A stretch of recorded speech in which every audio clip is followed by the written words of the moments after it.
国民党と共産党の協力関係が崩壊し、国共内戦が始まった時、国民政府軍はおよそ430万人の兵力を持ち、さらにアメリカから最新の兵器を提供されていました。これに対して共産党軍はおよそ127万人にとどまり、装備も貧弱なものでした。つまり兵力の面では国民党の方が圧倒的に優勢であり、実際に戦いが始まると、国民党軍が共産党軍を攻撃する展開となっていきました。そのような状況に置かれた毛沢東は持久戦の構えを取っていきます。これは日本との戦いで取った戦術と同じで、戦いを長期化することで戦況を打開しようと考えたのです。毛沢東はこれから始まる戦いを3つの段階に分けて考えていました。第1段階が国民党が攻勢に出て共産党が防御する段階。第2段階が両者の勢力が拮抗する段階。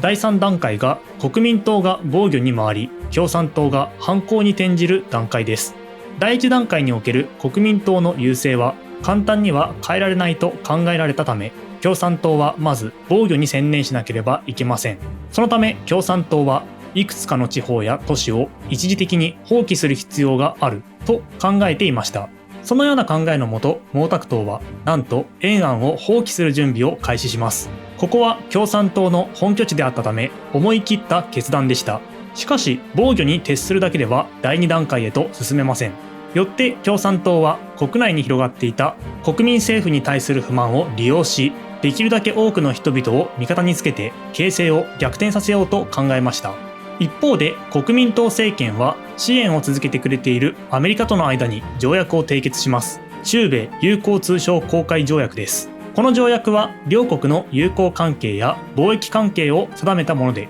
形式上は平等な関係を築く内容となっていました。ところが当時の中国とアメリカの間には経済力に大きな差があったため、平等な条件で経済活動を行えば圧倒的にアメリカの方が有利です。よってこの条約は中国の経済界をはじめ多くの国民からアメリカ製品の中国流入に拍車をかけるものだと批判され、国民政府に対する不満はさらに高まっていったのです。そのような政治的孤立にもかかわらず、国民党は共産党への圧力をさらに強めていきました。そしてついに国民政府は憲法の制定を強行します。共産党や一部の中間党派は、これは政治協商会議の合意に反する。国民党は一党独裁体制を維持しようとしているとして会議の席をボイコット。それでも国民政府は会議を進め、一方的に中華民国憲法を採択したのです。またこの頃の中国ではお金に関する問題も発生していました。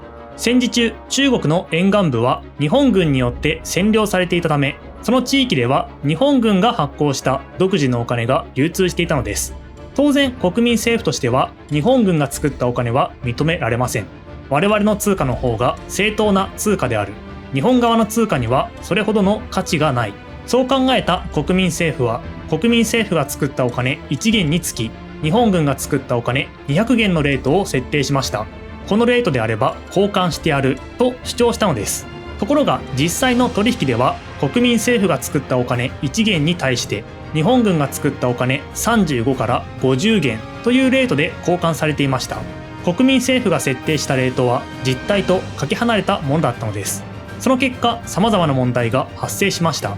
例えば内陸部で流通していた国民党のお金1元が沿岸部に流入すると、計算上は200元が入ってきたということになり、インフレが一気に進行します。逆に沿岸部の商品が内陸部に流入すると、それらは安くて質のいい商品なので飛ぶように売れました。こうなれば内陸部で商品を作っていた生産者は自分たちの商品が売れなくなってしまうため、中国の経済はどんどん悪化していったのです。また日本が管理していた生産設備の接収をめぐっても深刻な問題が発生していました。日本に抵抗し続けた内陸部の人々は、我々のおかげで日本に勝利した。だから工場は我々が引き継ぐべきだと主張していましたが、それに対して日本に占領された沿岸部の人々は、実際に工場で働いていたのは我々だ。つまり機械の動かし方を知っているのは我々であると主張して、両者の間で対立が発生していたのです。これに困った国民政府は、とりあえず政府が管理・経営するという方針を決めたため、両方から強い不満の声が上がるようになります。しかも満州ではソ連軍が主要な生産設備を撤去して持ち帰ってしまったため、製品の生産が難しくなり、経済活動全体に大きな打撃を与えていたのです。このような経済政策の失敗により、中国国内は大混乱、物資が不足し、物価が上昇するという深刻なインフレが起きていきます。ところが国民党は共産党に対抗するために通貨を次々と発行し、軍事費を増大させ続けました。その結果、インフレはさらに悪化していきます。国民政府が事態の深刻さに気づいた時には、すでに手遅れとなっており、一旦始まったインフレを抑え込むことは難しく、有効な対策を講じることができないまま、物価は上昇を続けていきました。こうした経済政策の失敗は、国民政府に対する民衆の信頼を大きく損なうことになり、人々は次第に共産党を支持するようになっていったのです。そんな中、台湾省の台北でタバコを売っていた女性と脱税品の摘発に当たっていた政府の役人との間で揉め事が起きました。その場に居合わせた人々が騒然とする中、役人が群衆に対して発砲し、一人の市民が命を落とします。これが後に228事件と呼ばれる出来事の発端でした。この事件をきっかけに国民政府に不満を抱いていた民衆は大規模な抗議活動を実施。抗議の波は瞬く間に台湾各地へと広がり、ついには軍が出動するほどの大きな出来事になっていきます。こうして台湾では軍の投入と厳しい弾圧が実施され、多くの犠牲者を出す深刻な対立へと発展していったのです。こうして国民党が民衆からの支持を失っていく中で、共産党は激しい抵抗を続けており、次第に情勢は拮抗し始めました。毛沢東の作戦でいうところの第1段階から第2段階への移行が始まりつつあったのです。このような状況を受けて蒋介石は戦略を全面的な侵攻から重点的な攻撃に転換せざるを得なくなりました。国民党が重点的な攻撃の対象に選んだのは、共産党の根拠地である延安と首都南京に近い山東省南部です。これに対して共産党側は約10年間本拠地としていた延安から撤退します。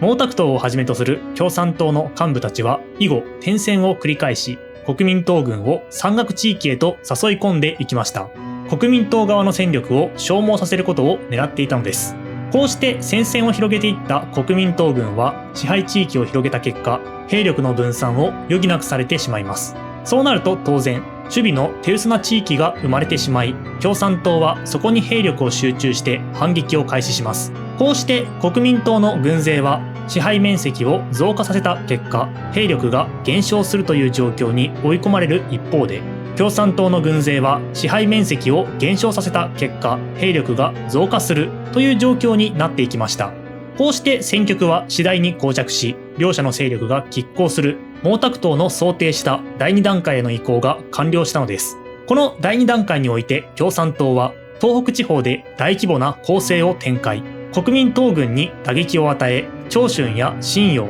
といった主要都市の国民党の拠点を孤立化させていきます。こうして戦いは第2段階から第3段階、すなわち共産党の反抗期へと移行しつつありました。ここにおいて共産党は、国民政府では国を立て直せない、民主的な連合政府を樹立しよう、土地改革を実施して人民の生活を改善しようと訴えて広く民衆の支持を獲得。そして旧来の支配から人々を解放する姿勢を示すため、共産党の軍は自らを人民解放軍と名乗るようになり、いよいよ国民党へ本格的な反撃を開始していくことになったのです。